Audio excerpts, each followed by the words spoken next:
संजय, बस मेरा इंतजार करो। अचानक एक व्यक्ति आग की लपटों से बाहर निकला, जो बाहर भागते समय बहुत दुखी दिख रहा था। वह व्यक्ति दीपेश था, और यह कहने के बाद वह रात में गायब हो गया। ग्रैंड मास्टर संजय ने इस नतीजे का बहुत पहले से अनुमान लगा लिया था। दीपेश को भागते हुए देखकर वह बस बेरुखी से देखते रहे। वह धीरे से मुड़े और अपनी सीट पर वापस चले गए। पूरा चौक खामोश था। लोग राघव से लेकर अमोदिता द्वारा गले लगाए जा रहे आर्यवीर तक की ओर देख रहे थे। किसी को समझ नहीं आ रहा था कि क्या कहें। महारानी दामिनी का चेहरा भी बदसूरत था। आज की घटनाएं उसकी उम्मीद से कहीं ज्यादा थीं। वह, जो फीनिक्स क्राई साम्राज्य में सारी शक्ति रखती थी, वास्तव में एक छोटी सी भूमिका में सिमट गई थी। राघव जीत गया। इस साल का लालटेन महोत्सव अब खत्म हो गया है। महारानी दामिनी के पास इस परिणाम की घोषणा करने के अलावा कोई विकल्प नहीं था। जैसे ही उनके शब्द गूंजे, पूरा चौक जोश से भर गया। युवतियां ज्वार की तरह थीं, जो राघव की ओर दौड़ पड़ी। राघव का दिल डर से उछल पड़ा। इससे पहले कि वह समझ पाता कि क्या हो रहा है, एक युवती ने राघव के सिर पर फूलों का एक गुच्छा बांध दिया। जैसे ही वह कुछ कहने वाला था, 10 अन्य युवतियां आगे बढ़ीं। चाहे राघव चाहे या न चाहे, उन्होंने अपने अपने बनाए फूलों के छल्ले उसके सिर पर रख दिए। अमोदिता यह सब देखकर एक तरफ हंस पड़ी। उसने कुछ नहीं कहा और ईर्ष्या के बजाय खुशी से भर गई। इसके अलावा उसके चेहरे पर एक तरह का गर्व भी था। राघव फूलों के छल्लों से इस हद तक ढक गया कि अब और जगह नहीं बची। जैसे ही वह उत्साही लड़कियों के समूह को इसके बारे में बताने के लिए तैयार हुआ, आसमान अचानक काला हो गया, मानो वह फूलों के छल्लों से भर गया हो। कुछ युवतियों ने देखा कि उनके सामने बहुत सारे प्रतियोगी थे और वे उनके बीच में घुसने में असमर्थ थीं। उन्होंने बस उत्सुकता से अपने फूलों के फंदे सीधे राघव के सामने फेंक दिए। एक व्यक्ति के नेतृत्व में बाकी सभी को एक ही बात समझ में आ गई और एक पल में सैकड़ों फूलों के छल्ले ऊपर उड़ने लगे। जब तक लड़कियां तितर बितर हुईं, तब तक राघव पहले ही गायब हो चुकी थी। फूलों के छल्ले के ढेर के नीचे दब गई थी। फीनिक्स क्राई साम्राज्य में मार्शल आर्ट बेहद लोकप्रिय थे और मार्शल आर्ट में आपके कौशल का सीधा संबंध महिलाओं के आपके प्रति आकर्षण से था। भले ही राघव ने पहले ही अमोदिता के लिए अपनी भावनाएं प्रदर्शित कर दी थीं, लेकिन इससे उनके लिए उनकी भावनाओं पर कोई असर नहीं पड़ा। वह एक सुंदर और शक्तिशाली व्यक्ति था, जिसने प्यार और अपने भाई के लिए रक्त संघनन विशेषज्ञ के साथ खूनी लड़ाई लड़ने की हिम्मत की। वह मौत को भी नीची नजर से देखता था। आखिर वह किस तरह का साहस था। राघव के प्रदर्शन ने अधिकांश अनिर्णीत महिलाओं के दिलों को छू लिया था। जब तक राघव फूलों के फंदे से बाहर निकलने में कामयाब हुआ, तब तक उसके आसपास की भीड़ तितर बितर हो चुकी थी और अमोदिता भी गायब हो चुका था। केवल रघु और बाकी लोग ही बचे थे और उन्होंने उसे ऊपर खींचने में मदद की। राघव, आप वास्तव में मेरे आदर्श हैं, रघु ने उत्साह से कहा। बाकी लोग भी लगभग ऐसे ही थे। राघव के प्रदर्शन ने सभी को चकित कर दिया था। वह व्यावहारिक रूप से युद्ध के देवता का पुनर्जन्म था, जिसके कारण उसके दोस्तों को उस पर बहुत गर्व था। राघव मुस्कुराया और चारों ओर देखा। उसने देखा कि महारानी दामिनी, कुलीन लोग, चांसलर, राजकुमार और ग्रैंड मास्टर संजय पहले ही जा चुके थे। यहां तक कि अमोदिता भी नजर नहीं आ रहा था। राघव, जब अभी अभी तुम्हें दफनाया गया था, तो तीसरी राजकुमारी को महारानी दामिनी ने बुलाया था। उसके चेहरे से मुझे लगता है कि तीसरी राजकुमारी भविष्य में इतना अच्छा समय नहीं बिता पाएगी। अभी कुछ हद तक घबराया हुआ था। सामान्य समय में वे शाही परिवार के बारे में चर्चा करने की हिम्मत नहीं करते थे, लेकिन अब राघव के प्रदर्शन से उनकी आकांक्षाएं काफी बढ़ गई थीं और अब उन्हें इतनी चिंता नहीं थी। आर्यद्वीप के राजकुमार आर्यवीर फीनिक्स क्राई साम्राज्य में मुख्य रूप से तीसरी राजकुमारी को प्रपोज करने के उद्देश्य से आए थे। हालांकि कोई सार्वजनिक घोषणा नहीं की गई थी, लेकिन ऐसा कहा गया कि महारानी दामिनी पहले ही इसके लिए सहमत हो गई थी। तीसरी राजकुमारी द्वारा लालटेन महोत्सव के दौरान सार्वजनिक रूप से राघव के प्रति अपने प्यार का इजहार करना महारानी दामिनी और आर्यवीर के चेहरे पर थप्पड़ मारने के बराबर था। स्वाभाविक रूप से महारानी दामिनी चिढ़ गईं। इस बार सौभाग्य से उन्हें ग्रैंड मास्टर संजय का समर्थन प्राप्त था, लेकिन कीमियागर संघ से होने के नाते उन्हें तटस्थ स्थिति बनाए रखनी थी। वह निश्चित रूप से साम्राज्य के मामलों में हस्तक्षेप नहीं कर सकता था, खासकर शाही परिवार की शादियों जैसे मामलों में। यही कारण था कि अभी और वे घबरा गए थे। यह सुनकर राघव को अपनी जीत से जो खुशी महसूस हुई थी वह फीकी पड़ गई, लेकिन उसे अभी भी इसका कोई अफसोस नहीं था। भले ही वह मर जाए, लेकिन वह अमुदिता जैसे किसी को निराश नहीं कर सकता था। अब तक प्लाजा में मौजूद ज्यादातर लोग जा चुके थे और सिर्फ कुछ सैनिक सजावट और कचरा हटाने के लिए बचे थे। यशवंत का शव बहुत पहले ही वहां से हटा दिया गया था। चलो चलते हैं, हम इसके बारे में बाद में बात करेंगे। कुणाल, आपकी चोटें कैसी हैं? राघव अभी के सहारे खड़े होने में कामयाब हो गया। मैं ठीक हूं राघव। मैं कुणाल को खुद पर शर्म आ रही थी। अगर वह नहीं होता तो राघव को आज लड़ना नहीं पड़ता और लगभग अपनी जान नहीं गंवानी पड़ती। भाइयों को एक दूसरे से अनावश्यक बातें करने की जरूरत नहीं है। चूंकि हम भाई हैं, इसलिए बस अपनी चोटों को ठीक करो और अपनी साधना का आधार बढ़ाओ ताकि तुम बाद में अपना बदला ले सको। राघव ने अपना हाथ हिलाया। बदला? क्या यशवंत नहीं मरा? रघु थोड़ा हैरान था। राघव मुस्कुराया और कुछ और नहीं बोला। बाकी सभी चौंक गए। वह क्या सोच रहा था? ठीक है, बस मुझे और कुणाल को हमारे घर वापस जाने में मदद करो। हमें थोड़ा आराम करना है। सच कहूं तो मुझे ऐसा लग रहा है कि मेरी हड्डियां भी थकान से टूटने वाली हैं, राघव ने हंसते हुए कहा। बाकी लोग तुरंत राघव की मदद के लिए चले गए। सच तो यह है कि उसकी चोटें बहुत गंभीर नहीं थीं। समस्या यह थी कि वह बहुत थक गया था और उसमें जरा भी ऊर्जा नहीं थी। वे धीरे धीरे चौक से दूर चले गए।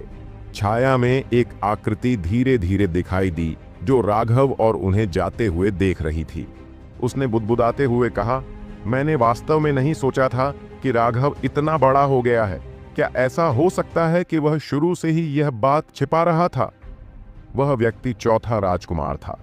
आज राघव का प्रदर्शन भी उसकी उम्मीदों से बढ़कर था।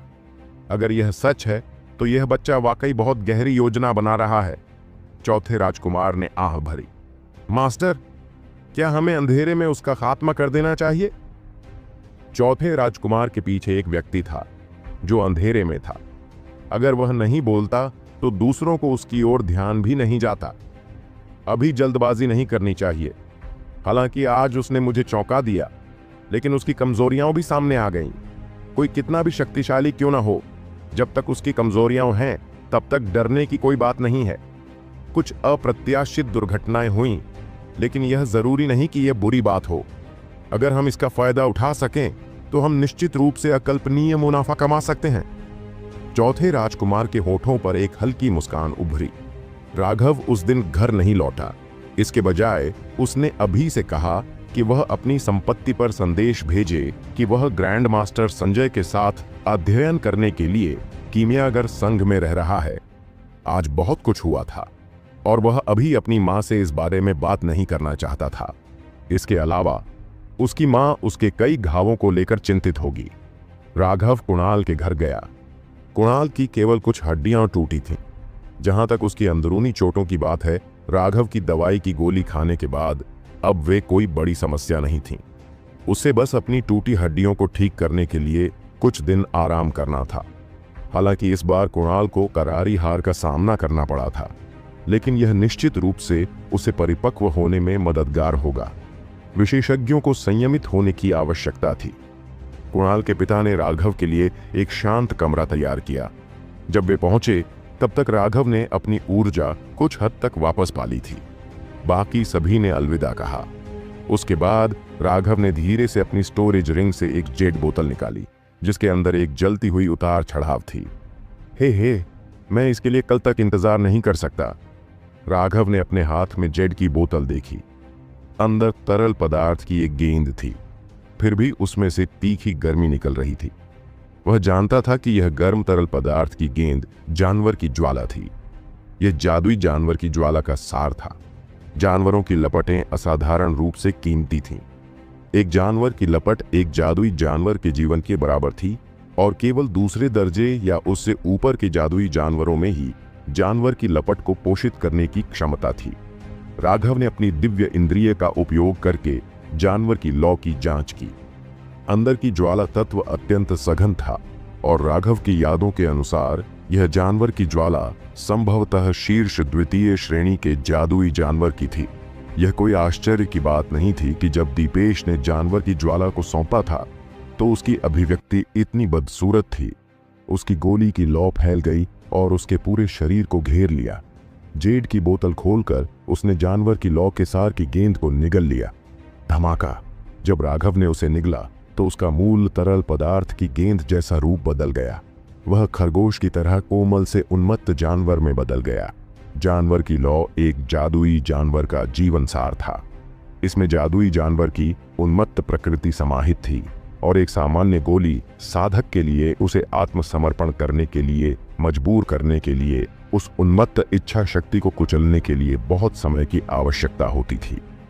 केवल जब उस उन्मत्त इच्छा शक्ति को कुचल दिया गया था तो आप अपने गोली ज्वाला का उपयोग जानवर ज्वाला के साथ जुड़ने के लिए कर सकते थे और धीरे धीरे इसे अपना प्रतिरोध छोड़ने के लिए मजबूर कर सकते थे। धीरे धीरे इसे एक समय में एक कदम परिष्कृत कर सकते थे। लेकिन राघव पहले जैसा नहीं था। आज की लड़ाई में उसे जीत के लिए अपने सभी छिपे हुए त्रुप के पत्ते खोलने पड़े।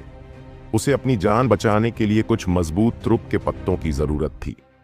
आर्यवीर ने अपना सबसे भरोसेमंद लेफ्टिनेंट खो दिया था और दीपेश ने अपना सबसे बड़ा दुश्मन खो दिया था। वे इसे चुपचाप बर्दाश्त नहीं करेंगे।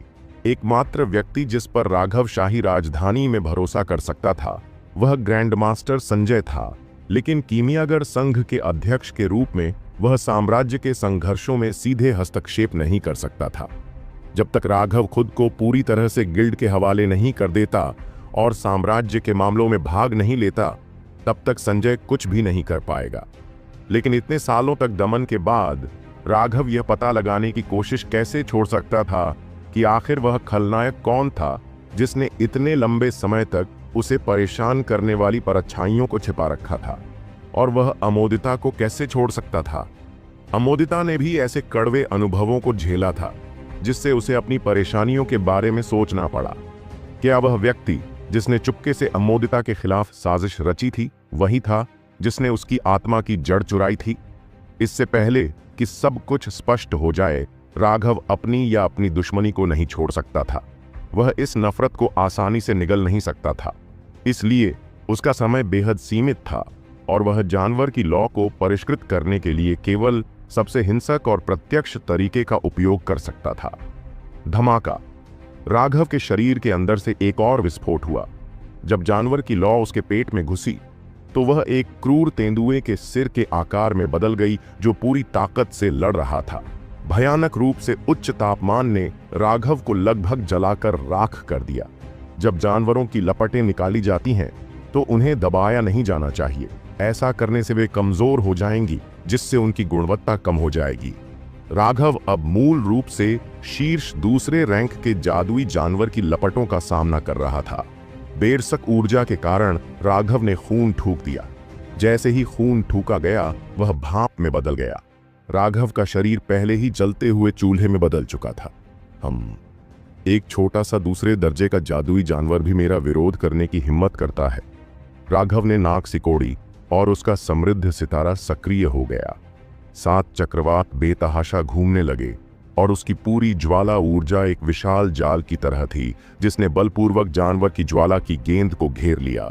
वह पशु ज्वाला अब अपनी सबसे हिंसक अवस्था में प्रवेश कर गई, लेकिन राघव की गोली ज्वाला समृद्ध स्टार और बड़े 7 चक्रवातों के समर्थन से अतुलनीय रूप से दृढ़ और शक्तिशाली बन गई।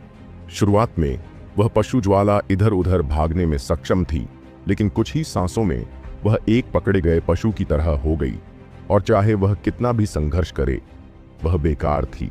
आखिरकार उस जानवर की लौ के गोले में सहारे के रूप में कोई और ऊर्जा नहीं थी। राघव के पूरे प्रयास के तहत उसकी हिंसक आभा धीरे धीरे क्षीण हो गई और वह धीरे धीरे शांत हो गई। हालांकि राघव को पहले से ही इस परिणाम का अनुमान था फिर भी उसने राहत की सांस ली। उसके कपड़े अब पसीने से भीग चुके थे। इस समय उसे ऐसा लगा जैसे उसका व्यक्तित्व दो हिस्सों में बंट गया है। उसका एक हिस्सा इस राक्षसी ज्वाला के प्रति घृणा से भरा हुआ था, उसका दूसरा हिस्सा उसका बेसब्री से इंतजार कर रहा था। एक हिस्सा खुश था जबकि दूसरा तिरस्कार महसूस कर रहा था। राघव जोर से हंसा। वह जानता था कि वह एक पिल भगवान की आत्मा के साथ जुड़ गया था और स्वाभाविक रूप से वह पिल भगवान ऐसी राक्षसी ज्वाला को नीची नजर से देखता था। लेकिन यह वही था जिसकी उसे तत्काल आवश्यकता थी। यह जानवर की लौ उसके गोलीपथ का पहला कदम था। राघव के निरंतर शोधन के तहत जानवर की लौ धीरे धीरे पूरी तरह से शांत हो गई, पानी की एक गेंद की तरह शांत। अब यह पूरी तरह से शुद्ध हो जाने के बाद बेहद शांत हो गई थी। इसकी उन्मत्त प्रकृति पूरी तरह से दूर हो गई थी। एक साधारण गोली साधक की पहली ज्वाला वास्तव में डांटियन की आध्यात्मिक ऊर्जा का उपयोग करके विशिष्ट पथों का अनुसरण करने और उच्च तापमान के रूप में बाहर छोड़ने के द्वारा बनाई गई थी। ऐसी ज्वाला अधिक सटीक रूप से एक प्रकार की गर्म गैस थी। केवल वे लोग जो इस गैस को बना सकते थे वे ही गोली साधक बनने की क्षमता रखते थे। 1000 में से 1 से भी कम लोग ऐसा कर पाते थे, इसलिए गोली साधक बहुत कम थे। लेकिन कुछ लोगों के पास एक विशेष डेंटियन था जिसमें पहले से ही ज्वाला ऊर्जा का एक अंश था। प्रशिक्षण के माध्यम से इसे गोली ज्वाला में संघनित किया जा सकता था। वह एक सच्ची गोली ज्वाला थी। लेकिन ऐसे लोग हजारों में से एक नहीं थे, बल्कि 10 लाख में से 1 से भी कम थे। इसलिए गोली साधकों में से ज्यादातर लोग राघव जैसे थे और उन्हें आगे बढ़ने के लिए शुरुआत के तौर पर एक जानवर की लौ को परिष्कृत करना जरूरी था। फिर भी जानवरों की लपटें बेहद कीमती थीं और उन्हें सिर्फ सोने के सिक्कों के हिसाब से नहीं मापा जा सकता था। शायद फेनिक्स क्राई में सिर्फ संजय के पास ही जानवरों की लपटें थीं। धीरे धीरे अपनी लपटों को वापस अपने शरीर में खींचते हुए राघव ने उस जानवर की ज्वाला की गेंद की जांच की जो अब उसके शरीर में शांत थी, और वह कुछ शर्मिंदा महसूस करने से खुद को रोक नहीं सका। जब अधिकांश गोली साधक पशु ज्वाला का शोधन कर लेते थे तो वे उसे अपने डेनेटियन में विलीन कर देते थे और पशु ज्वाला को ही अपने एकमात्र साधना पथ के रूप में उपयोग करते थे। लेकिन राघव ऐसा नहीं कर सका। एक बात यह थी कि उसकी आध्यात्मिक ऊर्जा का मुख्य स्रोत उसके डेंटियन में नहीं बल्कि उसके समृद्ध स्टार में था। इसके अलावा उन्होंने असुरासुतरा में साधना की और यह तकनीक बेहद रहस्यमय और शक्तिशाली थी। इसने उन्हें अपने से कई स्तर ऊपर के लोगों से लड़ने की अनुमति दी। ऐसा कोई तरीका नहीं था जिससे वह इसे छोड़कर केवल गोली साधना का पालन कर सके। मुझे समझ आ गया। राघव को अचानक एक विचार सूझा और उसने अपने डेनेटियन में जानवर की ज्वाला रख दी और 7 चक्रवातों का उपयोग करके उसे धीरे धीरे ढंक दिया। चलो इसे आजमाते हैं। गहरी सांस लेते हुए उसने एक बहुत ही साहसिक परीक्षण शुरू किया। उसने अपने चक्रवातों का उपयोग करके धीरे धीरे राक्षसी ज्वाला को अवशोषित किया। उस जानवर की लौ में अवशोषण के लिए कोई प्रतिरोध नहीं था। राघव के आदेश का पालन करते हुए वह उसके शरीर के चारों ओर मेरिडियन में विलीन हो गई। यह ज्वाला को विलीन करना था, जानवर की ज्वाला को भंग करना और इसे पूरे शरीर में भेजना। यह उसके लिए जानवर की ज्वाला से परिचित होने और अधिक नियंत्रण प्राप्त करने का सबसे अच्छा तरीका था। चूंकि यह पहले से ही पूरी तरह से परिष्कृत हो चुका था, इसलिए यह प्रक्रिया बेहद आसानी से हुई। ठीक उसी तरह जानवर की ज्वाला उसके सभी शिरोबिंदुओं में फैल गई। निश्चित रूप से उनकी यह विधि पहले कभी इस्तेमाल नहीं की गई थी। यहां तक कि उनकी पिलगॉड यादों में भी ऐसी किसी बात का जिक्र नहीं था। अपनी सभी मेरिडियन में जानवर की ज्वाला को भंग करने के बाद राघव को यह देखकर सुखद आश्चर्य हुआ कि उसकी मेरिडियन वास्तव में थोड़ी चौड़ी हो गई थी। उस अतिरिक्त चौड़ाई को कम करके नहीं आंका जा सकता था। प्रत्येक मध्याह्न रेखा एक नहर की तरह थी। नहर जितनी चौड़ी होती, युद्ध के दौरान उतनी ही अधिक आध्यात्मिक ऊर्जा का समर्थन कर सकती थी, जिससे आप अधिक शक्ति के साथ विस्फोट कर सकते थे। डेंटियन की तुलना झील से की जा सकती है, जबकि मेरिडियन चैनल होंगे। युद्ध के दौरान आपको झील के पानी को चैनलों में वापस लाने से पहले उन्हें एक साथ लाना होगा।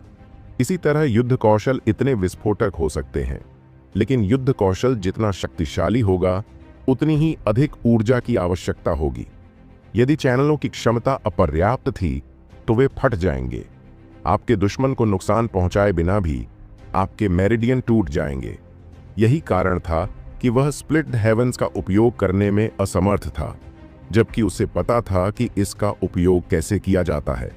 ऐसा इसलिए था क्योंकि उसकी मेरिडियन पर्याप्त चौड़ी नहीं थी। आज के परीक्षण ने उसे उत्साह से उछलने पर मजबूर कर दिया। अब उसने अपने मेरिडियन को वाहक के रूप में इस्तेमाल किया ताकि वह जानवर की लौ को पोषित कर सके। वे दोनों एक दूसरे के पूरक और सहायक बन गए। जैसे जैसे वह साधना करता और मजबूत होता जाता, उसकी मेरिडियन लगातार जानवर की लौ से बढ़ती जाती। इस बार राघव को वाकई फायदा हुआ था। यद्यपि अन्य गोली साधक जो दांतियन में पशु ज्वाला लेकर आए थे, वे तेजी से साधना करने में सक्षम थे, लेकिन यह व्यापक मध्याह्न रेखाओं के लाभ के साथ तुलनीय भी नहीं था। ठीक है, मुझे अभी भी देखना है कि यह सब अच्छा है या बुरा। एक गहरी सांस लेते हुए और मन ही मन प्रार्थना करते हुए उसने धीरे धीरे उस राक्षसी ज्वाला को, जो उसकी शिरोबिंदुओं में विलीन हो गई थी, वापस अपने डेनेटियन में एकत्र कर लिया। उसकी हथेली के बीच में एक ज्वाला प्रकट हुई। उसका रंग हल्का लाल था और जैसे ही वह प्रकट हुई, उसने अपने आसपास की हवा को घुमा दिया। उसने प्रसन्नता से सिर हिलाया। इसे परिष्कृत करने के बाद ही इसमें इतनी शक्ति आ गई थी। यह वास्तव में एक जानवर की लौ बनने के योग्य थी। यह उसकी मूल लौ से कई गुना अधिक शक्तिशाली थी। एक क्षण के लिए हिचकिचाते हुए उसने अपने दांत पीस लिए और धीरे धीरे अपने समृद्ध स्टार से आध्यात्मिक ऊर्जा की एक छोटी सी किरण को अपने चक्रवातों में प्रसारित किया। धीरे धीरे घूमते चक्रवात तुरंत बड़े हो गए और तेजी से घूमने लगे। मुझे आश्चर्य है कि क्या यह काम करेगा? राघव चिंतित भाव से अपने हाथ में जलती लौ को देख रहा था। वह इस प्रयोग को लेकर बहुत घबराया हुआ था, लेकिन फिर भी उसने इसे अंजाम देने का फैसला किया। उसने उन 7 चक्रवातों की ऊर्जा को उस ज्वाला के गोले में भेजा जिसे उसने संघनित किया था। राघव को लगा कि उसका शरीर इस तरह से हिल रहा है जैसे कि वह फटने वाला हो। उसके हाथ में लगी आग, जो पहले 1 फुट लंबी थी, तुरंत ही बढ़कर 10 फुट की हो गई। बकवास! घबराकर राघव ने जल्दी से लौ वापस ले ली। उसकी गोली की ज्वाला के विस्फोट से छत तुरंत झुलस गई। उसने हाथ हिलाकर आग बुझाने के लिए हवा चलाई, लेकिन आग तो बुझ गई, लेकिन पूरी छत भी उड़ गई। तारों से भरे आसमान के 360 पैनोरामिक दृश्य को देखते हुए राघव को रोने की इच्छा हुई। लगभग जैसे ही वह एक दोस्त के घर आया, उसने घर को जलाने के बजाय वास्तव में उसे तहस नहस कर दिया। यह अच्छा नहीं था। जैसा कि अपेक्षित था, दौड़ते हुए लोगों के कदम आए और चौहान परिवार के सभी लोग घबरा गए। शोरगुल से कोई बहरा भी जाग जाता। राघव का शर्मिंदा चेहरा देखकर कुणाल के पिता ने अपना आश्चर्य छुपाया और मुस्कुराए। राघव कुछ कहना चाहता था, लेकिन कुणाल के पिता ने उसे कंधे पर थपथपाया और हंसते हुए कहा, तुम और कुणाल भाई हो, इसलिए इस जगह को अपने घर की तरह मानो। उसके लिए एक नया कमरा तैयार हो जाने के बाद राघव ने किसी भी ऐसी चीज के साथ आगे प्रयोग करने की हिम्मत नहीं की जो उसे समझ में नहीं आती थी। बिस्तर पर बैठकर उसने दुनिया की आध्यात्मिक ऊर्जा को अवशोषित करने के लिए अपने चक्रवातों का उपयोग करना शुरू कर दिया और इसे अपने समृद्ध स्टार में भेज दिया। अगले दिन सूरज उगने से पहले ही राघव के शरीर से अचानक एक विस्फोटक ध्वनि निकली। राघव ने खुशी से धीरे धीरे अपनी आंखें खोली। यशवंत के साथ उसकी लड़ाई के बाद अगली बाधा कम हो गई थी, जिससे अब वह आध्यात्मिक ऊर्जा संघनन के 8वें स्वर्ग चरण तक पहुंच सकता था। उसने नाश्ता किया और कुणाल की जांच की। उसने देखा कि कुणाल को कोई गंभीर परिणाम नहीं हुआ है और उसके लिए 2 औषधीय गोलियां छोड़ दी। उसके बाद राघव ने शीघ्र छोड़ दिया और सीधे कीमियागर संघ में चला गया। आर्यवीर ने अपना हाथ टेबल पर पटक दिया, जिससे वह पूरी तरह टूट गया। अब उसके चेहरे पर बेहद दुष्टता थी और वह अपने दांत पीस रहा था। राघव, राघव, अगर मैं तुम्हारे शरीर को 1000 टुकड़ों में नहीं फाड़ता तो मैं आर्यवीर नहीं होता। लालटेन महोत्सव उसके लिए पूरी तरह से असफल रहा था। उसने यशवंत के रूप में एक शक्तिशाली अधीनस्थ को खो दिया था, जिससे वह लगातार क्रोधित रहता था। यह उसकी योजना से बिल्कुल अलग निकला। न केवल वह राघव को मारने में विफल रहा, बल्कि उसने यशवंत को भी खो दिया और दीपेश को अपनी कीमती जानवर लौ को सौंपना पड़ा। इस प्रतियोगिता का सबसे बड़ा विजेता वास्तव में राघव था। आर्यवीर के फेफड़े गुस्से से फटने वाले थे। उसी कमरे में 20 साल का एक युवक बैठा था, ऐसा दिखावा करते हुए जैसे उसे आर्यवीर के गुस्से का एहसास ही न हुआ हो। वह आराम से एक कप चाय पीता हुआ एक तरफ खड़ा था। आर्यवीर का गुस्सा टेबल तोड़ने के बाद लगभग शांत हो चुका था और वह धीरे धीरे शांत हो गया। उसने उस व्यक्ति से सम्मानपूर्वक कहा, आनंद, राघव बहुत ज्यादा दबंग है। मुझे उम्मीद है कि आनंद मेरा गुस्सा कम करने में मेरी मदद कर सकते हैं। वह सफेद वस्त्रधारी व्यक्ति, जिसे आनंद कहा जाता था, ने हल्के से अपना प्याला नीचे रखा और उदासीनता से कहा, आर्यवीर, तुमने मुझे वाकई निराश किया है। सिर्फ एक औरत की वजह से तुम अपना संयम खो बैठे हो। वह राघव सिर्फ एक चींटी है। तुम्हें याद रखना होगा कि हम इस बार फेनिक्स क्राई में क्यों आए हैं। अगर इतनी छोटी सी बात की वजह से बड़ी घटना में देरी हो रही है, तो अपनी सजा से बचने के बारे में सोचना भी मत। क्या तुम समझ रहे हो? यह कहने के बाद उनके चेहरे पर उदासी छा गई, जिससे पता चला कि वे आर्यवीर के प्रदर्शन से कितने नाखुश थे। यहां आने के अपने उद्देश्य की याद दिलाए जाने पर आर्यवीर के माथे पर पसीना आ गया। आनंद, याद दिलाने के लिए बहुत बहुत धन्यवाद। आर्यवीर को अपनी गलती का एहसास हो गया है। आर्यवीर ने जल्दी से सिर झुकाया। आर्यवीर की माफी देखकर सफेद लबादा पहने आदमी ने थोड़ा मुस्कुराया। इससे पहले कि हम उस मामले को पूरा करें, धैर्यपूर्वक प्रतीक्षा करना सबसे महत्वपूर्ण बात है। क्या आपको अस्थायी नुकसान के लिए झगड़ा करना चाहिए? इसके अलावा हमने पहले ही कई साल तैयारी में बिताए हैं। अंत में वह तीसरी राजकुमारी आपकी होगी। इसके बारे में सोचो। उस बच्चे राघव को लंबे समय तक कड़ी मेहनत करते देखना और फिर भी अंत में असफल होना, क्या यह सबसे ताजा नहीं होगा? आर्यवीर की आंखें चमक उठीं और उसका गुस्सा तुरंत शांत हो गया। यह वास्तव में आनंद है, जिसकी दूरगामी दृष्टि है। मुझे शर्म आ रही है। तुमने अपनी प्राथमिकताएं उलझा दी। हालांकि सच बताऊं तो अमोदिता वाकई एक देवी की तरह खूबसूरत और अप्रतिरोध्य है।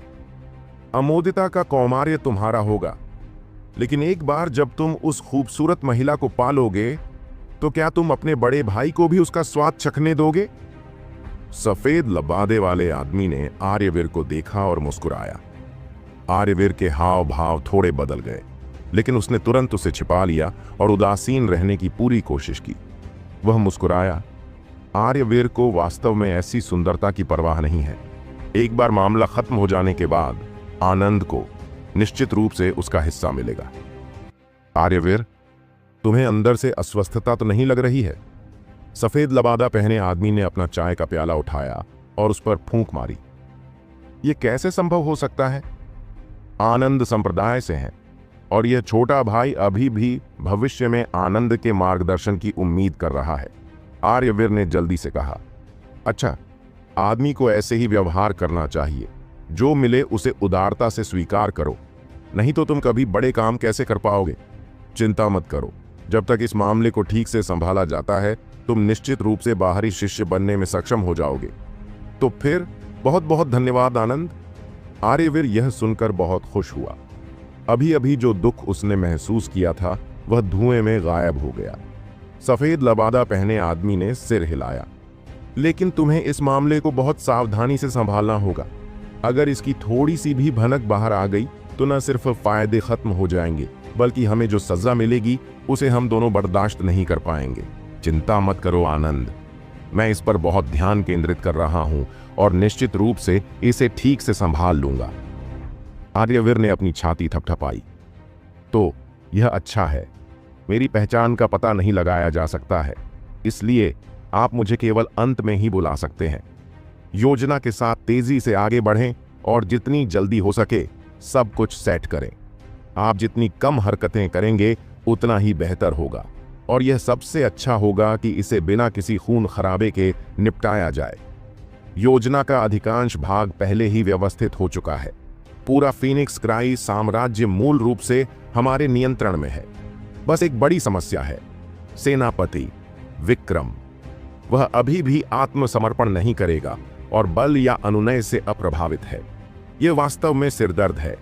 वह साम्राज्य के भीतर लगभग 1/3 बलों को नियंत्रित करता है, और यदि हम इस समस्या को हल नहीं कर सकते हैं तो इसका हमारी योजना पर प्रभाव पड़ सकता है, आर्यवीर ने कहा। विक्रम, राघव, वे कैसे संबंधित हैं? वे पिता और पुत्र हैं। बेवकूफ, वह सेनापति का बेटा है, तो फिर उसे एक तरह का ट्रम्प कार्ड समगुप्ता, एक ट्रम्प कार्ड जो सेनापति को नियंत्रित करता है, और तुम वास्तव में उसे मारना चाहते थे। सफेद लबादा पहने आदमी अचानक क्रोधित हो गया। आर्यवीर उलझन में था। वह यह भी जानता था कि राघव उनके लिए एक तरह का त्रुप का पत्ता हो सकता है, लेकिन वह अमोदिता के साथ राघव की छेड़खानी को बर्दाश्त नहीं कर पा रहा था। तुमने लगभग सब कुछ बर्बाद कर दिया। अभी राघव को मत छुओ। जाओ और उसके परिवार के बारे में सारी जानकारी मेरे लिए खोजो। हाँ, आर्यवीर चला गया। उसके जाते ही सफेद लबादा पहने उस आदमी ने ठंडे लहजे में कहा, क्या बेवकूफ है। जब राघव कीमियागर संघ में पहुंचा तो सभी कीमियागर जो पहले उससे परिचित नहीं थे, उन्होंने आदरपूर्वक सिर झुकाया। कल राघव द्वारा कीमिया का प्रदर्शन राजधानी में पहले से ही आम बात हो चुकी थी। अपने प्रतिद्वंद्वी द्वारा धोखाधड़ी करने के बावजूद वह पूरी जीत हासिल करने में सफल रहा, जिससे वे दंग रह गए। वह 16 साल का था जब उसने पिल अप्रेंटिस का पद प्राप्त किया था, और अब वह अनिवार्य रूप से पिल एडेप्ट था। उसका भविष्य असीम था। भले ही वे उसके साथ पक्षपात न कर सकें, फिर भी वे उस पर कोई बुरा प्रभाव नहीं छोड़ सकते थे। राघव अभी भी उसके अचानक उठने से थोड़ा अनभिज्ञ था। कुछ पूछताछ करने पर उसे पता चला कि संजय अब भी अपने कमरे में है, और वह सीधा वहां चला गया। प्रवेश करना। जैसे ही वह दरवाजा खटखटाने वाला था, संजय की बूढ़ी आवाज गूंजी। अंदर जाकर उसने देखा कि संजय कमल की मुद्रा में बैठा है। उसके सामने पानी का एक कटोरा था, लेकिन पानी स्याही की तरह काला था और उसमें से मछली जैसी गंध भी आ रही थी। दीपेश की यिन फेंग पाम बहुत ज्यादा शक्तिशाली हो गई है, लेकिन यह एक विधर्मी तकनीक है और एक महान तकनीक बनने में असमर्थ है। संजय ने घृणा से काले पानी के कटोरे को देखा। ग्रैंड मास्टर, क्या आपका हाथ ठीक है? संजय को उस दिन दीपेश की हथेली मिली थी, और उस हथेली में एक यिन राक्षस का जहर था। रात भर काम करने के बाद अब सब ठीक है, संजय ने मुस्कुराते हुए कहा। इसमें पूरी रात लग गई? राघव चौंक गया। ग्रैंडमास्टर संजय के पास बहुत ही कौशल और शक्ति थी। अपनी शक्तिशाली पिल फ्लेम के साथ भी उसे इसे शुद्ध करने के लिए पूरी रात की आवश्यकता थी। आपको हैरान होने की जरूरत नहीं है। दीपेश का यिन फेंग पाम बेहद खतरनाक है और इसमें पिल फ्लेम के प्रति प्रतिरोधक क्षमता है। हालांकि जहर को शुद्ध करने में एक रात लग गई, लेकिन दीपेश को फिर से उस स्तर की विषाक्तता जमा करने में पूरा 1 महीना लग जाएगा, और इसीलिए मैंने कहा कि यह एक विधर्मी तकनीक है जो एक महान तकनीक नहीं बन सकती, ग्रैंड मास्टर संजय ने समझाया। केवल अब राघव को एहसास हुआ कि दीपेश के पास अन्य पिल मास्टर्स की तुलना में अपनी पिल फ्लेम के साथ एक सीमित उपलब्धि थी। इसलिए उसने यिन फेंग पाम की तरह एक भयावह जहर युद्ध कौशल विकसित किया था, जिसका उपयोग अन्य पिल मास्टर्स को नियंत्रित करने के लिए किया गया था। उसके जैसे गोली मास्टर के लिए अपने शरीर की ज्वाला पर ध्यान केंद्रित न करना और इसके बजाय एक जहरीली हथेली की खेती करना, यह कोई आश्चर्य की बात नहीं थी कि ग्रैंड मास्टर संजय ने उसकी ओर अपनी नाक घुमा ली। आपके घाव ठीक हो गए हैं? ग्रैंड मास्टर संजय को थोड़ा आश्चर्य हुआ। हे, इस बच्चे की त्वचा सख्त है और मांस मोटा है। बस एक रात आराम और मैं ठीक हूं, राघव ने हंसते हुए कहा। ग्रैंड मास्टर संजय ने उसे ऊपर से नीचे तक देखा और आह भरते हुए कहा, शुरू में मुझे उम्मीद थी कि तुम पूरी तरह से गोलियों पर ध्यान केंद्रित कर पाओगे। अपनी आध्यात्मिक प्रतिभा के साथ तुम गोलियों के रास्ते पर मुझसे कहीं आगे चल पाओगे, लेकिन कल की लड़ाई के बाद मैंने अपनी सोच बदल दी है। एक मार्शल जीनियस जो अपने से उच्च लोकों में रहने वालों से लड़ सकता है, वह बहुत दुर्लभ है। यह वास्तव में एक गड़बड़ है। हे चिंता मत करो ग्रैंड मास्टर, मैं कोई भी रास्ता नहीं छोड़ूंगा। राघव सच बोल रहा था। ऐसा इसलिए था क्योंकि उसकी असुरा सुथरा बॉडी आर्ट कीमिया में उसकी उपलब्धियों से पूरित थी। अपनी कीमिया के बिना वह अपने समृद्ध स्टार को संघनित करने में भी सक्षम नहीं होता। खेती करना तो दूर की बात है, दूसरे तारे, तीसरे तारे इत्यादि के लिए इन सभी को संघनित होने के लिए औषधीय गोलियों की आवश्यकता थी। यहाँ तक कि सबसे साधारण समृद्ध स्टार ने भी अनगिनत औषधीय गोलियों का उपयोग किया था। उनकी यादों के अनुसार प्रत्येक अगले तारे के संघनन के लिए पिछले वाले की तुलना में और भी अधिक संसाधनों की आवश्यकता होगी। यह एक ऐसी संख्या थी जिसकी गणना करना असंभव था। यद्यपि उसे सटीक संख्या नहीं पता थी, लेकिन वह जानता था कि अपने समृद्ध स्टार को संक्षिप्त करने के लिए उसने सैकड़ों औषधीय गोलियां खा ली थीं। लेकिन हालांकि लागत अधिक थी, लाभ भी उसी अनुपात में अधिक थे। अन्यथा उसके जैसा कचरा जिसके पास आत्मा की जड़ भी नहीं थी, वह बाहर खड़े होने का सपना भी नहीं देख सकता था, अकेले ही विभिन्न क्षेत्रों में लड़ाई करना। दोहरी गोली मार्शल साधना पूरी तरह से अनसुनी नहीं है, लेकिन आमतौर पर लाभ नुकसान के लायक नहीं होते हैं। अपने ध्यान को दो रास्तों में विभाजित करने से आधे लाभ के लिए दोगुने प्रयास की आवश्यकता होती है। ऐतिहासिक रूप से दोहरी गोली मार्शल साधकों ने अपना समय बर्बाद किया और अंत में कुछ भी हासिल नहीं किया, जिससे उन्हें अपने अंतिम दिनों में पछतावा हुआ। संजय ने अपना सिर हिलाया। ग्रैंड मास्टर संजय गलत नहीं थे। चाहे आप कितने भी प्रतिभाशाली क्यों न हों, अगर आप अपना 100% प्रयास केंद्रित नहीं करेंगे तो आप बस एक औसत दर्जे का जीवन जिएंगे। जहां तक दोहरी गोली मार्शल साधना का सवाल है, तो यह आपके समय और ऊर्जा को विभाजित करती है। अनगिनत लोगों ने बाद की पीढ़ियों के लिए कड़वी शिक्षाएं छोड़ी हैं, यह कहते हुए कि यह एक असफल मार्ग था जिससे वे वापस नहीं लौट सकते। लेकिन राघव ने बहुत ही शानदार प्रतिभा दिखाई थी, चाहे वह गोली के रास्ते की बात हो या मार्शल रास्ते की। उसकी प्रतिभा बिल्कुल चौंकाने वाली थी, और यहाँ तक कि गोली मास्टर संजय को भी नहीं लगा कि राघव को मार्शल रास्ते को छोड़ देना चाहिए। यदि आप गोली साधना चुनते हैं तो आपकी सारी आध्यात्मिक ऊर्जा ज्वाला में परिवर्तित हो जाएगी और आप युद्ध कौशल की केवल एक विशेषता का उपयोग कर पाएंगे। यद्यपि उनके पास बहुत शक्ति थी, लेकिन यदि वे किसी ऐसे व्यक्ति से मिलते थे जिसके पास जलगुण युद्ध कौशल था, तो वे मूलतः केवल भाग सकते थे। लेकिन पिल मास्टर्स का बहुत सम्मान था, तो वे दूसरों से क्यों लड़ेंगे? दूसरे सभी उनसे कोई न कोई उपकार चाहते हैं, तो कितने लोग उन्हें नाराज करेंगे? हालांकि पिल मास्टर्स के पास जरूरी नहीं कि कोई भयानक युद्ध शक्ति हो, लेकिन आप यह नहीं भूल सकते कि प्रत्येक पिल मास्टर के पास बहुत बड़ा समर्थन था। सभी संप्रदायों को पिल साधकों के साथ अच्छे संबंध बनाने की जरूरत थी, ताकि वे अपनी जरूरत की औषधीय गोलियां प्राप्त कर सकें। यदि कोई गोली साधक बाहर जाता है, भले ही वह केवल गोली प्रशिक्षु ही क्यों न हो, तो अनगिनत शक्तियां उस व्यक्ति के लिए लड़ेंगी। यही कारण था कि ग्रैंड मास्टर संजय ने कहा था कि यह एक गड़बड़ थी। लेकिन राघव को बिल्कुल भी परेशानी नहीं हुई। उसने पहले से ही दोनों पर आगे बढ़ने की योजना बना ली थी। मैं आज ग्रैंड मास्टर को कल की सहायता के लिए धन्यवाद देने आया हूं। राघव वास्तव में उनकी सहायता और समर्थन के लिए बहुत आभारी था। हाँ, यह तो छोटी सी बात है। कल आपने मुझे भी अपना गुस्सा थोड़ा कम करने दिया, इसलिए मुझे आपका शुक्रिया अदा करना चाहिए। ग्रैंड मास्टर संजय ने हंसते हुए राघव को एक प्रार्थना छटाई दी। उसे उस पर बैठने देते हुए उन्होंने कहा, क्या तुम जानना चाहते हो कि दीपेश और मैं एक दूसरे के लिए आग और पानी की तरह क्यों हैं? क्या आप जानना चाहते हैं कि दीपेश और मैं आग और पानी की तरह क्यों हैं? राघव चौंक गया। वह वास्तव में यह जानना चाहता था। हालांकि ऐसी बात पूछना बहुत शर्मनाक था, लेकिन अब जब संजय ने इस बारे में बात की थी, तो स्वाभाविक रूप से उसकी जिज्ञासा जागृत हुई। संजय ने उसे एक कहानी सुनानी शुरू की। इससे राघव को पता चला कि संजय और दीपेश वास्तव में साथी प्रशिक्षु थे।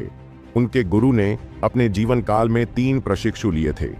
संजय और दीपेश के अलावा एक तीसरी महिला प्रशिक्षु भी थी। वह व्यक्ति संजय की पत्नी थी। वह महिला जो उसने राघव को दिखाई थी और जो बिल्कुल आरवी जैसी दिखती थी। उनके गुरु एक एकांत प्रिय विशेषज्ञ थे और अपने अंतिम वर्षों में ही उन्होंने 3 प्रशिक्षुओं को लिया और अपनी परिष्कृत तकनीकें उन्हें सिखाईं। वे तीनों गोलियां परिष्कृत करने में बहुत प्रतिभाशाली थे, खासकर संजय। वह तीनों में सबसे अच्छा था और उनके गुरु ने उसे सिखाने के लिए सब कुछ किया। लेकिन ईर्ष्या मानव स्वभाव का एक स्थायी हिस्सा थी, खासकर दीपेश के लिए, जो एक साधारण पृष्ठभूमि में पैदा हुआ था। वह अपने मालिक द्वारा संजय के साथ किए गए पक्षपातपूर्ण व्यवहार के बारे में बहुत कड़वा और संदेहपूर्ण महसूस करता था। उसने हमेशा उन भावनाओं को दबा कर रखा था और कभी भी उन्हें प्रदर्शित नहीं किया था, जब तक कि आखिरकार एक दिन ऐसा नहीं आया जब उनके मालिक की उम्र बहुत अधिक हो गई और उनका जीवन समाप्त होने वाला था। उसने संजय को अपने पास बुलाया और उसे एक गोली दी। हाँ, दीपेश के साथ मेरी दुश्मनी इस टैबलेट की वजह से पैदा हुई। ग्रैंड मास्टर संजय ने आह भरी और उनके हाथ में एक कांस्य पट्टिका दिखाई दी। उस पट्टिका के दिखाई देने पर पूरा कमरा गर्म हो गया। इस पट्टिका पर एक नाजुक गोली का बर्तन बना हुआ था, जिसमें से प्रकाश की हजारों किरणें निकल रही थीं, जो अत्यंत जीवंत प्रतीत हो रही थीं। दूसरी तरफ एक सुंदर तस्वीर थी। पहाड़ और पानी थे और उनके बीच एक घाटी थी। अमर आध्यात्मिक ऊर्जा धुंधली तरह से उसके चारों ओर घूम रही थी और बस उसे देखकर राघव का दिमाग बहुत उज्जवल हो गया। यही वह चीज है जो मेरे गुरु ने मुझे छोड़ी थी। इसकी वजह से हम साथी प्रशिक्षुओं में झगड़ा हो गया और मेरी प्यारी पत्नी को इसमें फंसाया गया और वह मर गई। संजय ने जटिल भाव से टेबलेट को रगड़ा। उसमें अफसोस और शोक दोनों के भाव थे। राघव को समझ नहीं आ रहा था कि क्या कहे। आखिरकार संजय ने अपनी भावनाओं को किनारे रख दिया और बोलना जारी रखा। मूल रूप से उनके स्वामी ने इसे गुप्त रूप से संजय को दे दिया था और केवल वे दोनों ही इसके बारे में जानते थे। लेकिन किसी तरह दीपेश को इसके अस्तित्व के बारे में पता चल गया और उसने संजय से इसे मांगना शुरू कर दिया। संजय ने दीपेश की लाख कोशिशों के बावजूद मना कर दिया। यह देखकर कि उसके प्रयासों का कोई नतीजा नहीं निकला और चूंकि वह संजय के बराबर नहीं था, दीपेश ने आखिरकार अपनी कनिष्ठ प्रशिक्षु बहन पर एक दुष्ट हाथ बढ़ाया। उनकी कनिष्ठ प्रशिक्षु बहन ने पहले ही गुप्त रूप से संजय के प्रति अपना स्नेह व्यक्त कर दिया था और दीपेश ने उसके चारों ओर एक साजिश रची थी, जिसके तहत वह संजय को लूटने के लिए उसके जीवन का उपयोग करना चाहता था। लेकिन किसी को भी उम्मीद नहीं थी कि उनकी आम तौर पर सौम्य जूनियर प्रशिक्षु बहन वास्तव में अंदर से बेहद दृढ़ और ईमानदार थी। उसने संजय को नीचे लाने के बजाय खुद को मार डाला था। इससे दीपेश घबरा गया। संजय की हत्या की मंशा ने आसमान को हिलाकर रख दिया था। वह अपनी छोटी प्रशिक्षु बहन के लिए बदला लेने के लिए दीपेश को 1000 टुकड़ों में फाड़ देना चाहता था। यद्यपि गोलियों को परिष्कृत करने के मामले में दीपेश संजय से काफी कमजोर था, लेकिन युद्ध क्षमता के मामले में वह थोड़ा ही कमजोर था। यह जानते हुए कि वह संजय को नहीं हरा सकता, दीपेश भाग गया था। संजय ने उसका हजारों मील तक पीछा किया था, लेकिन दीपेश आखिरकार बच निकला। अगले 30 सालों में संजय ने दीपेश के बारे में जानकारी लेना कभी बंद नहीं किया। हमेशा अपनी छोटी प्रशिक्षु बहन का बदला लेना चाहता था। लेकिन दीपेश बहुत चालाक था और उसने कभी भी खुद को नहीं बताया। उसने कभी कभी विशेषज्ञों से संजय को मारने के लिए कहा और उस दौरान संजय पर कई बार हमला हुआ और वह लगभग मर ही गया। अंततः संजय अपनी नफरत से जाग उठा। अगर यह इसी तरह जारी रहा तो वह न केवल अपना बदला लेने में असमर्थ होगा, बल्कि अपनी जान भी गंवा देगा। अपनी शक्तिशाली गोली शोधन कला का उपयोग करके वह कीमियागर संघ में प्रवेश कर गया और संघ का अध्यक्ष बन गया तथा अस्थायी रूप से अपना प्रतिशोध त्याग दिया। लेकिन अभी कुछ साल पहले दीपेश फिर से प्रकट हुआ था और वह एक कीमियागर संघ का अध्यक्ष भी बन गया था। यद्यपि 30 वर्ष से अधिक समय बीत चुका था, फिर भी वह घृणा जरा भी कम नहीं हुई थी और उन दोनों के बीच कई बार लड़ाई हुई थी। दीपेश ने उन वर्षों में यिन फाइन पॉइजन पाम को निखारा था। उनकी लड़ाइयों में संजय हमेशा थोड़ा आगे निकल जाता था, लेकिन वह उसे कभी खत्म नहीं कर पाता था। इसलिए दीपेश हमेशा भागने में कामयाब हो जाता था। अब पिछले 2 सालों में उनकी लड़ाइयों की संख्या कम हो गई थी। ऐसा इसलिए था क्योंकि उन दोनों ने एक दूसरे के सभी तुरुप के पत्ते खोज लिए थे और इसलिए ऊर्जा बर्बाद करने की कोई जरूरत नहीं थी। जब तक वे एक दूसरे को एक झटके में खत्म करने का कोई तरीका नहीं खोज लेते, तब तक कोई भी फिर से लड़ाई में नहीं जाना चाहता था। क्या आप जानना चाहते हैं कि यह पट्टिका क्या है जिसके लिए हम साथी शिष्य इस तरह लड़ रहे हैं? यहां तक वर्णन करने के बाद ग्रैंड मास्टर संजय ने अचानक एक प्रश्न पूछा। राघव ने सिर हिलाया। वह वास्तव में उत्सुक था। आखिर इस टैबलेट की पृष्ठभूमि क्या थी कि दीपेश इतना पागल हो गया? ग्रैंड मास्टर संजय के चेहरे पर एक उपहासपूर्ण व्यंग्य दिखाई दिया। दीपेश वास्तव में यह भी नहीं जानता कि यह क्या है। उसने शुरू में सोचा था कि मास्टर पक्षपाती हो गया है और उसने मुझे एक गुप्त कला दी है, लेकिन वास्तव में यह सिर्फ एक सामान्य टैबलेट है। एक सामान्य टैबलेट? राघव चौंकने से खुद को नहीं रोक सका। सिर्फ एक टैबलेट के लिए उसने एक साथी प्रशिक्षु की जान ले ली। हाँ, यह एक सामान्य टैबलेट है। इसका कोई उपयोग नहीं है, लेकिन उस समय मास्टर ने मुझे इसकी देखभाल करने का आदेश दिया था, इसलिए मैं मना नहीं कर सका। शुरू में मैं वास्तव में दीपेश की चापलूसी को अनदेखा करने में असमर्थ होने लगा था और इसे देखभाल के लिए उसे देने की तैयारी कर रहा था, लेकिन फिर उसने वास्तव में जूनियर प्रशिक्षु बहन पर अपना भयावह हाथ बढ़ा दिया। क्रोध और हत्या की मंशा उससे बढ़ गई। उसी समय राघव ने उसके चेहरे पर पश्चाताप और आत्मदोष देखा। एक बेकार कचरे के लिए उसने अपने प्रेमी को फंसाया था। अगर राघव के साथ ऐसा हुआ तो वह पागल हो सकता है। यह टैबलेट वास्तव में अध्ययन का प्रमाण है। संजय ने गहरी सांस ली और खुद को शांत किया। अध्ययन का प्रमाण? राघव उलझन में था। हाँ, यह गोली की खेती की पवित्र भूमि पिल वैली से अध्ययन का प्रमाण है। जहां तक पिल वैली की बात है, खैर, इसके बारे में बात करना अभी भी थोड़ा जल्दी है। आपको बस यह जानना होगा कि इसे गोली की खेती करने वालों की दुनिया में सबसे उच्च पवित्र अस्तित्व के रूप में देखा जाता है। इस तरह की असभ्य जगह में कोई भी इसके बारे में नहीं जानता। मैंने दर्जनों सालों से इस चीज को अपने पास रखा है।